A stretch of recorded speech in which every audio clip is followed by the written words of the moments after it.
Olá a todos, aqui é Daniel Misha, bem-vindos à parte 5 da aula 1. Nesse vídeo eu vou falar um pouco sobre a energia solar fotovoltaica em si, finalmente. Bom, as outras 4 partes do vídeo da aula 1 vocês encontram no meu canal. Rapidamente, um pouco de história. Eu não vou me alongar muito aqui, os slides vão ficar aqui. Vocês podem dar um pause no vídeo para poder explorar com um pouco mais de cuidado.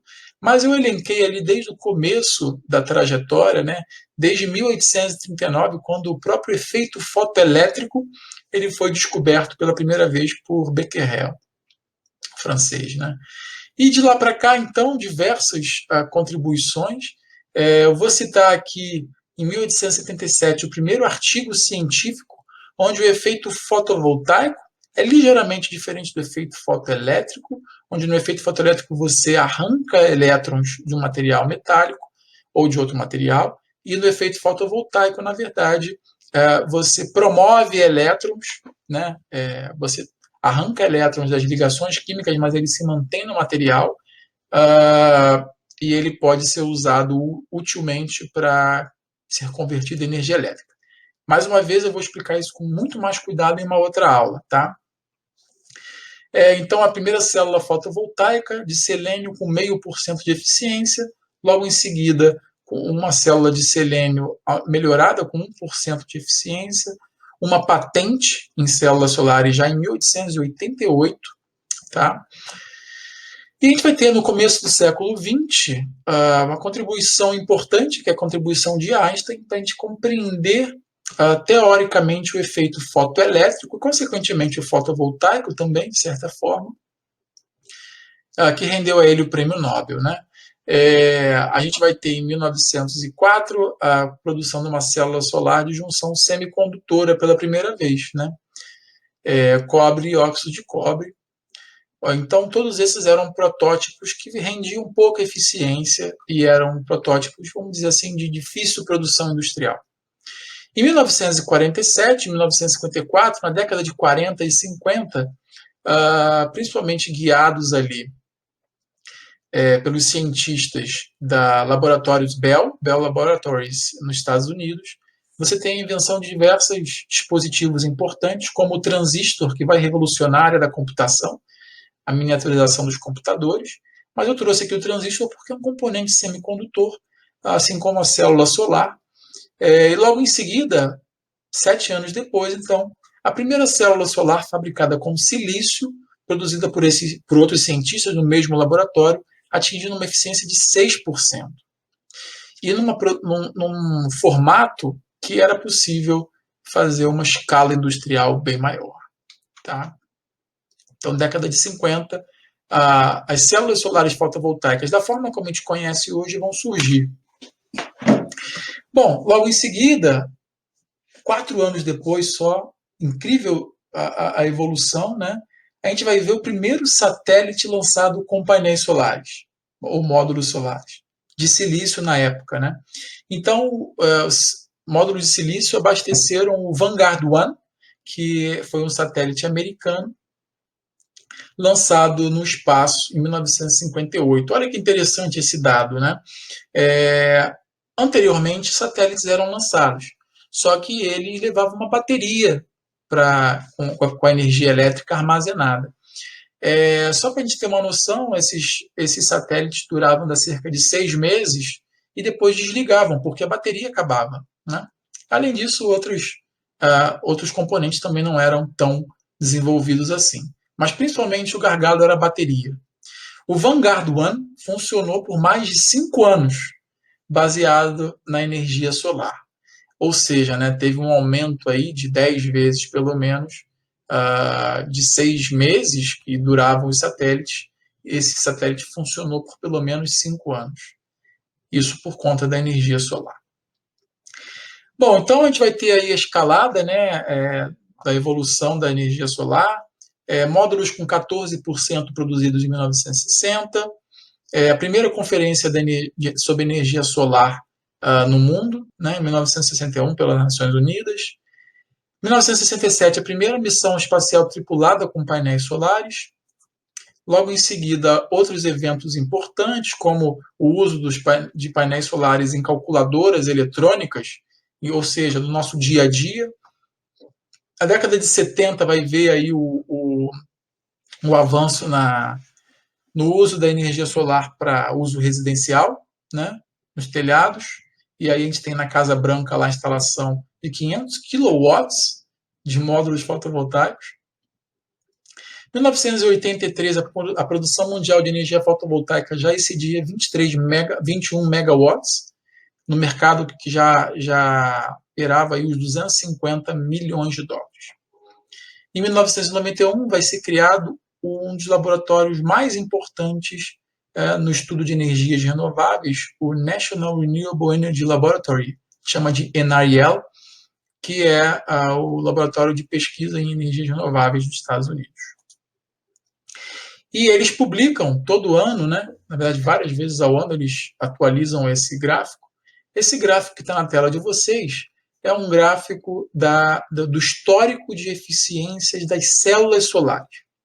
As células solares são um dispositivo fundamental, o menor dispositivo que gera energia fotovoltaica, e você então faz uma construção de células para criar um módulo, e o módulo forma um sistema, né? Como nós vamos discutir daqui a pouco, em outras aulas. Então, aqui, a eficiência das células solares, no final das contas, vai ditar como se aproveita a energia solar na modalidade fotovoltaica. Então, a gente percebe aqui, né, no eixo vertical, a eficiência das células como função do tempo. Esse gráfico começou a ser produzido, né, com dados da década de 70. Então, em 70, a gente tem aqui diversos tipos de célula solar. Cada linha colorida nesse gráfico representa uma tecnologia diferente. Então, por exemplo, aqui em azul, a gente vai ver células de silício cristalino. Então, aqui, por exemplo, os quadradinhos azuis preenchidos, que são esses que eu estou acompanhando aqui com o mouse, são as células que a gente conhece, que estão geralmente nos telhados das casas. Tá? Então, a gente tem ali as células com 13%, 14% de eficiência na década de 70, pulando hoje, para que no quadradinho preenchido, 26% de eficiência é o recorde mundial. Claro que em laboratório, né, você não consegue comprar módulos fotovoltaicos com 26% de eficiência, mas em laboratório já se atingiu esse valor. Acompanhando aqui as células de silício multicristalina ou policristalina, como a gente diz, que também tem módulos fotovoltaicos produzidos com elas, que ficam nos telhados. Geralmente são aqueles módulos um pouco mais não tão homogêneos assim, apesar de que hoje já está bastante, a produção já está de uma forma que fica bastante homogênea. São esses quadrados azuis abertos. Então começou também com uma eficiência da casa dos 14%, foi crescendo, e hoje o recorde de eficiência deles é de 23,3% em laboratório. Ou seja, vocês podem perceber como a pesquisa científica nessa área fez as eficiências aumentarem muito, né? A gente tem os filmes finos aqui em verde. As bolinhas verdes são todas de filmes finos. As bolinhas verdes abertas são células de CIGS, que são seleneto, de galho, índio e cobre. E as bolinhas, com concentradores, e as bolinhas verdes preenchidas sem concentração. Vamos pegar sem concentração, que geralmente é o uso que a gente faz.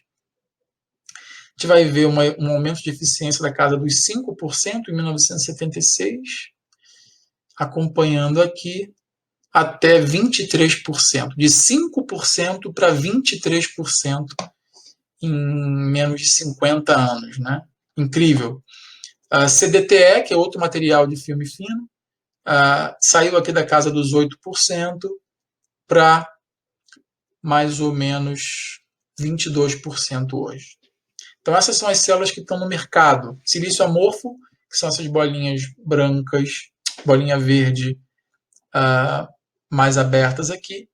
O silício amorfo saiu aqui de 1%, mais ou menos. São aquelas células que você tem em calculadora, indo aqui mais ou menos para... Na verdade, mais ou menos não. cravado 14% hoje, de 1 para 14%. Bom, existem outras tecnologias aqui que eu poderia citar. Eu vou citar uma em particular, porque, claro, que quando a gente olha um gráfico como esse, a gente quer olhar qual é a maior eficiência hoje possível. E a maior eficiência hoje é uma célula de junções múltiplas, né? Essas células são produzidas quando você empilha diferentes materiais com diferentes propriedades óticas, né? São diferentes junções. Então, numa célula de silício você tem uma junção, numa célula como essa você tem muitas junções. Então, por exemplo, a célula que atingiu o recorde mundial hoje de 47,1%, isso abril de 2020, é uma célula de 6 junções sob luz concentrada, ou seja, você coloca uma lente para concentrar a luz na célula e a eficiência dela aumenta. Muito bem. Algumas tecnologias valem ressaltar aqui também, são válidas de ressaltar, como as células que são mais baratas, como células orgânicas. Aqui estão pintadas de laranja, bolinhas preenchidas, né? Círculos preenchidos. Então aqui a gente tem saindo da casa dos 2, 3% para 17% hoje. E as células que estão na moda, né? As células de perovskita. As células de perovskita, aqui já numa tecnologia mais avançada de múltipla junção, já atingiu aí quase 30% de eficiência perovskita com silício. E então, nos próximos anos aí, a gente deve ver essas células aparecendo no mercado. Tá? Bom, uma vez que a gente falou um pouco da tecnologia fotovoltaica em si, vamos tentar entender como funciona isso na prática. Né? Então, o sistema fotovoltaico ele pode ser usado de duas formas, tá? Basicamente. Na verdade, tem outras formas de usar, mas essas são as duas formas principais. Aqui eu vou descrever, então, o sistema off-grid e o on-grid. É importante a gente lembrar que energia solar fotovoltaica depende do sol. Então, pela manhã, o sistema vai estar recebendo energia solar e convertendo em energia elétrica, que pode ser usada nas residências ou em outros locais. Mas à noite isso não acontece, obviamente não tem sol. Então, a energia solar fotovoltaica vai estar sempre aliada a uma forma de backup, tá? E esse backup, então, pode mudar dependendo do sistema que a gente tenha.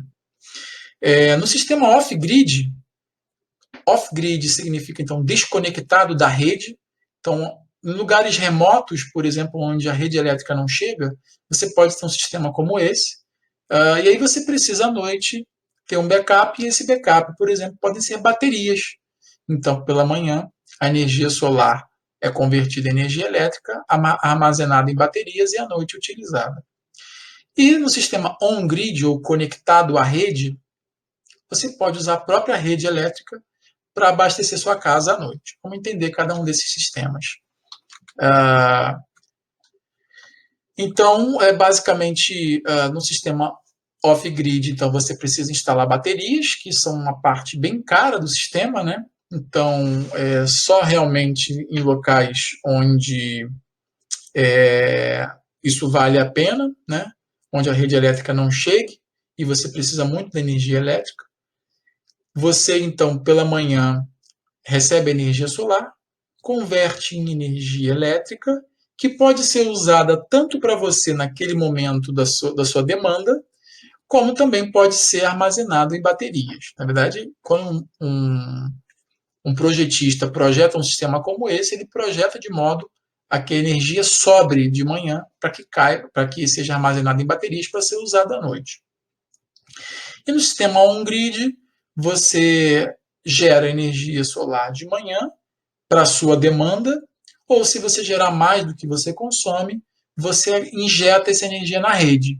A concessionária de energia vai pegar essa energia, quer dizer, ela não vai fazer isso ativamente, naturalmente isso vai acontecer. Outros consumidores próximos a você, os seus vizinhos, vão usar a energia extra que você gerou. E à noite, quando não tiver mais energia sendo produzida pelos seus módulos, você vai consumir da rede elétrica. É o que está representado aqui, né?